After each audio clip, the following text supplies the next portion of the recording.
Sir বলেন sir. লেখো correlation, কলম দিয়ে লেখো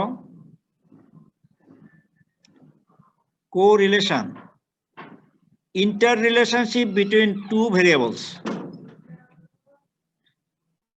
Interrelationship between two or more variables.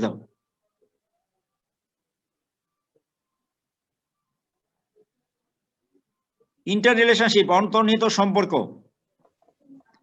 কেউ যদি বলে what is correlation? Interrelationship between two variables. লিখে হয়েছে? জি স্যার।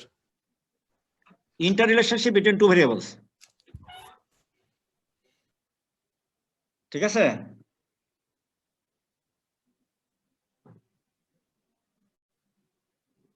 জি স্যার। এখন লেখো কোএফিসিয়েন্ট অফ কোরিলেশন। এই যে এই কথাটা কোএফিসিয়েন্ট অফ কোরিলেশন, এই যে এটা টাইটেল যেটা আছে। জি স্যার দেখতে পাইছি। কোএফিসিয়েন্ট অফ কোরিলেশন কি রে, বারবার কি সেই করে ডুবস কে পড়তে দিবি না রে?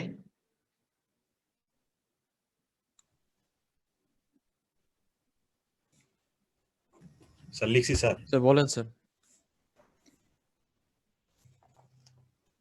এখন লেখো কোএফিসিয়েন্ট কোরিলেশন কোন দিয়ে লেখো ইট মেজার্স, অথবা হ্যাঁ ইট মেজার্স, এই যে মানে মেজার মানে মাপে,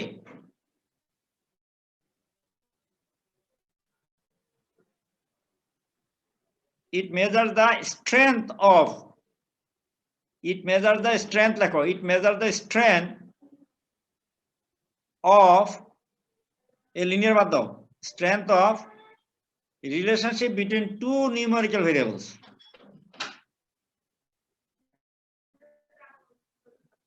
It measures the strength of relationship between two variables. Coefficient of correlation measures, আমি যদি এখন যদি এইভাবে বলি, correlation measures the numerical variables. Numerical বাদ দিলে হবে two variables.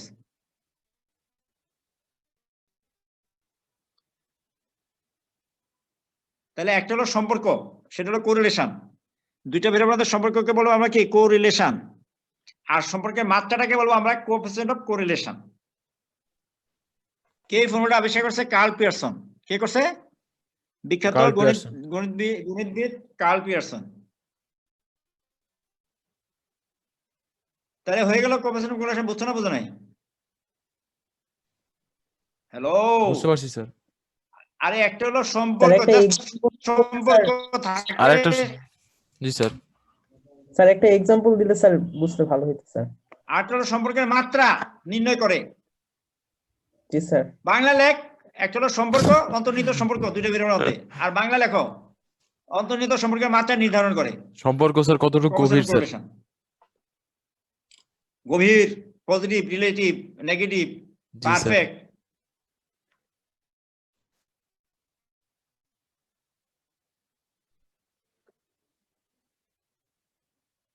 এখন গভীরতার দরকার নেই, তোমাদের যেটা বলছি বুঝছো তো?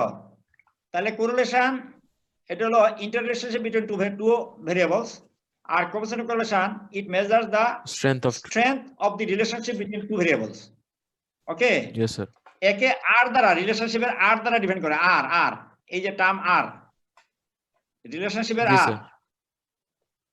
এখন আর এর মান হবে কত থেকে কত? -1 থেকে +1। আর এর মান কত? -1 থেকে +1 স্যার। +1 এর মধ্যে থাকে। আর এর মান -1 মানে হলো একটা নেগেটিভ পারফেক্ট রিলেশনশিপ, মানে একটা বাড়লে একটা সমহারে কমবে। একটা ভেরিয়েবলের মান বাড়লে একটা ভেরিয়েবলের মান সমহারে কমবে। রিভার্সলি প্রপোর্শনাল স্যার। রিভার্সলি একদম প্রপোর্শনালি সমানভাবে। আর আর এর মান +1 মানে হলো একটা বাড়লে একটা সমহারে বাড়বে। আর আর এর মান 0 মানে কোনো রিলেশনশিপ নাই, সম্পর্ক নেই। তার মানে দুই পাশে -1 আর +1 দুই দিকেই রিলেশনশিপ শক্ত, মাঝখানে রিলেশনশিপ নাই। যদি আমি 0 কে মাঝখানে দেই, যদি আমি গ্রাফ আঁকি, এই x এর মান বাড়ছে, y এর মান কমছে। x এর মান বাড়ছে, y এর মান কমছে। কিভাবে ওয়ার্ক করছে? সমহারে করছে, যে একটা স্ট্রেট লাইনের মধ্যে চলে আসছে বিন্দুগুলো সব, বুঝছো? জি স্যার। তাহলে এটা হলো -1। +1 হলে কি হবে? x এর মান বাড়লে y এর মান বাড়বে। এই যে এরকম সবগুলো একটা বিন্দুর মধ্যে চলে আসছে, মানে বিন্দুগুলি একটা লাইনের মধ্যে চলে আসছে। বুঝছো তো, বিন্দুগুলিকে একটা লাইন দ্বারা প্রকাশ করা গেছে, এটা হলো আর এর মান +1। আর এটা দিয়ে বোঝা যায় কি এক্স এর মান বাড়ছে, ওয়াই এর মান কমছে, কিন্তু সমহারে বাড়ে নাই। তার মানে এটা ধরো একটা অ্যাপ্রক্সিমেট রিলেশনশিপ -0.6। আবার এক্স এর মান বাড়ছে, ওয়াই এর মান বাড়ছে, কিন্তু সমহারে বাড়ে নাই, আরো স্ক্যাটার্স হয়েছে, তার মানে এটা 0.3, উইক রিলেশনশিপ। আর এখানে দেখো এক্স এর মান বাড়ছে, ওয়াই এর মান বাড়েও নাই কমেও নাই, তার মানে কোনো রিলেশনশিপ নাই। এইগুলিকে বলে স্ক্যাটার ডায়াগ্রাম। কি বলে? Scatter diagram. Scatter diagram. Scatter কিছু না, যেহেতু দুইটা ভেরিয়েবল নিয়ে এখানে রিলেশনশিপ, দুইটা ভেরিয়েবলের গ্রাফিক্যাল প্রেজেন্টেশন হলো স্ক্যাটার ডায়াগ্রাম। দুইটা ভেরিয়েবলের যে পয়েন্টগুলো আছে তাদের গ্রাফিক্যাল প্রেজেন্টেশন হলো স্ক্যাটার ডায়াগ্রাম। স্যার একটা কোশ্চেন ছিল ক্লিয়ার? জি স্যার। কোশ্চেন পরে করো, আগে একটু ক্লিয়ার করো না। জি স্যার। কোশ্চেনে আমি আবার বলি, কোরিলেশন জিনিসটা হলো interrelationship between two variables, আর কোএফিসিয়েন্ট কোরিলেশন হলো degree of relationship between two variables. Okay, এখন কখন আর এর মান -1 হয়? যখন এক্স এর মান বাড়লে ওয়াই এর মান সমহারে কমে। একটা বাড়বে আর একটা কমবে। একটা বাড়লে আরটা যদি সমহারে বাড়ে তখন হবে +1, আর যদি একটা বাড়লে আরটা কমে না, বাড়ে না, তখন হলো 0। এইটিকে বলে, এই -1 কে বলে perfect negative relationship. Perfect negative relationship এটাকে বলে, বুঝছো? Perfect negative. আর এটাকে বলে পারফেক্ট পজিটিভ। এটাকে বলে পারফেক্ট নেগেটিভ, আর এটাকে বলে পারফেক্ট পজিটিভ। আর এটা তো জিরো কোরিলেশন, বাকিগুলো তো বুঝুই যে এটা উইক রিলেশনশিপ হবে, এটা আরো বেশি উইক রিলেশনশিপ কিন্তু পজিটিভ, এটা উইক রিলেশনশিপ নেগেটিভ। এখন ফর্মুলা লেখো, এই কোএফিসিয়েন্ট কোরিলেশন বাড়ি করবা কোন ফর্মুলা দিয়ে? কোএফিসিয়েন্ট কোরিলেশন বাড়ি করবো আমরা কোন ফর্মুলা দিয়ে? ফর্মুলাটা লিখো। লিখছো? জি স্যার লিখতেছি। এই আর সমান, এটা লেখো প্রথম, আর সমান covariance of X Y divided by sigma X sigma Y. তোমরা এস না লিখে সিগমাও লিখতে পারো, এসও লিখতে পারো, অসুবিধা নাই।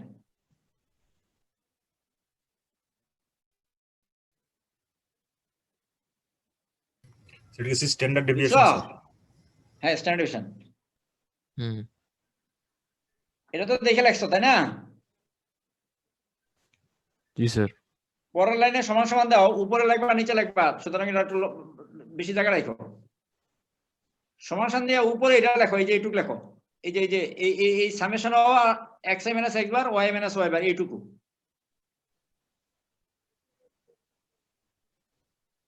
আমি দেখাইতে পারছি? দেখা যায়, বোঝা যায়? জি স্যার, উপরের পার্টটা স্যার, লবটা। উপরের পার্টটা কোভ্যালেন্স অফ এক্স এর উপরের পার্টটা লেখো।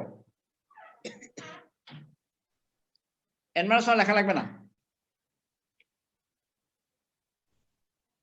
লিখছো? জি স্যার।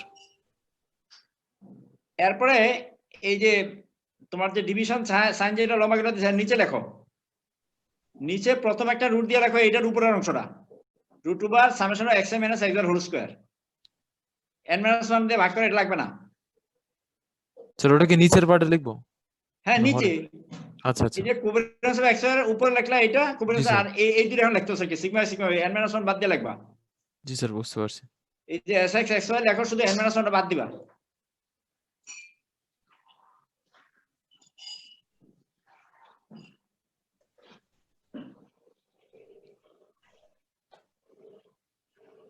জি স্যার, লিখছি। লিখছো? Yes sir. জি স্যার। এরপর আরেকটা লাইন লিখবা, যেটা ক্যালকুলেশনের জন্য আমাদের লাগে। ফর্মুলার জন্য তো একটা লিখলেই হবে। ফর্মুলা যদি তুমি ডিফাইন করতে চাও তাহলে একটা লিখলে হয়ে যাবে, এটা লিখলে হয়ে গেল, কেমন? অথবা এখন যেটা লিখলা সেটা লিখলে হবে। ক্যালকুলেশনের জন্য আমরা একটু সহজ করি, তাহলে এটা সমান সমান দিয়ে আবার লেখো, উপরে লেখো।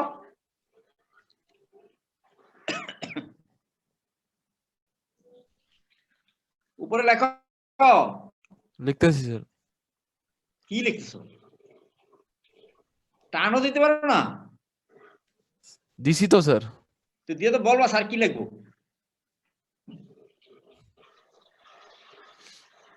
কারণ আমি আবার বলি, তোমরা প্রথম সংখ্যা হলো এটা, আর equal to covariance of X Y divide by S X S Y বা সিগমা সিগমা ওয়াই। এটা সমান সমান দিয়ে লেখছো উপরে summation over X I minus x bar into Y I minus Y bar.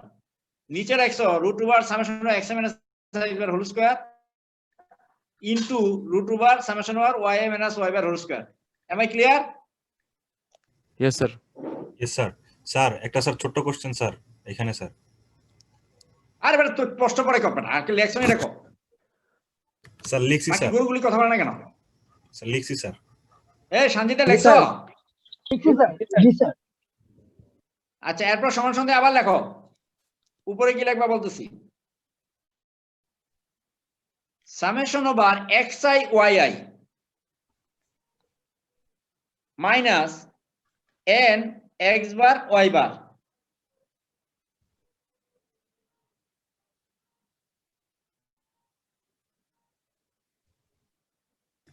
Sir লিখছি স্যার উপরে লেখো summation over xi yi minus n x bar y বার। জি স্যার লিখছি স্যার লিখছো? Yes, sir. এবার নিচে এসে লেখো রুট ওভারের ভিতরে প্রথমে একটা সেকেন্ড ব্র্যাকেট দাও। সেকেন্ড ব্র্যাকেট দিছো? Ji, জি sir. Sir summation over xi square Summation. Minus n x bar square. জি স্যার Sir, আরেকবার sir. Summation. Summation over xi square Ji, sir. Minus Minus. n x bar square. Ji, sir. Second bracket শেষ। আরেকটা second bracket দাও।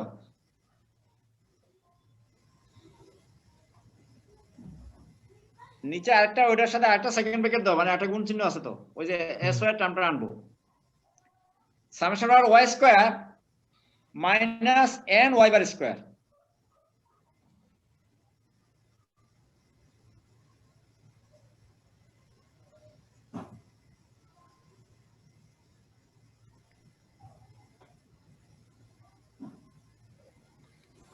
হইছে? জি sir আমি আবার বলি, তোমরা লেখছো লাস্টে যে এসা উপরে লেখছো summation over xi yi minus n x bar y bar, আর নিচে লেখছো একটা লম্বা রুট ওভার দিছো, রুট ওভার দিয়ে একটা second bracket summation over x square minus n x bar square, bracket শেষ, আবার একটা ব্র্যাকেট দিছো summation over y square minus n y bar square, জি স্যার। সেকেন্ড ব্র্যাকেট শেষ। জি স্যার। ক্লিয়ার? এইটা Yes, হলো sir. ফর্মুলা। ক্যালকুলেশনের জন্য আমাদের এই কয়টা টার্ম লাগে। এখন দেখো তো কোরিলেশন ক্যালকুলেট করতে কি লাগবে। প্রথমে আমার লাগবে x y এর গুণফল, তাদের যোগ লাগবে না summation xi yi। Ji, sir. উপরে.